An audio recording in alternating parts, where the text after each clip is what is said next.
मेरा नाम हर्ष जैन है और मेरा गोवा से बॉम्बे का फ़्लाइट है, लेकिन कोई जवाब देने के लिए तैयार नहीं है। यहाँ पे मैं इंडिगो के ऑफिस में भी जाके आया, वहाँ ऑफिस के अंदर कोई नहीं बैठा है, लाइट भी बंद है और सीआईएसएफ के जवान हमको एयरपोर्ट के अंदर भी एंट्री नहीं करने दे रहे कि इंडिगो का कोई भी फ़्लाइट, सारे फ़्लाइट कैंसिल है, कोई भी पैसेंजर अंदर नहीं आ सकता इंडिगो का। अभी आप कब से सर इंटरनेट कर रहे थे? मेरा सवेरे 11:30 बजे का फ़्लाइट था और अभी घड़ी के अंदर बज गया है 2।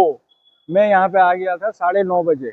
मैं 9:30 बजे से वेट कर रहा हूँ, लेकिन कोई मुझे सेटिस्फाइड जवाब नहीं मिल रहा है और हम परेशान हो रहे हैं। और एयर इंडिया में पता है कि इनका फ़्लाइट है अभी शाम को 6 बजे का, बोल रहे हैं हमारा फ़्लाइट सोल्ड आउट है, हमारे पास सीट नहीं है, क्योंकि सारा इंडिगो का लोड हो सकता है एयर इंडिया पे चला गया हो। कि आप क्या डिमांड करेंगे?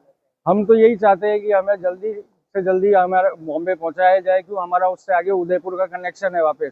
वो फ्लाइट तो हमारा 99% निकलेगा, शाम का 7 बजे का है, अब मुझे नहीं लगता मिल पाएगा मुझे।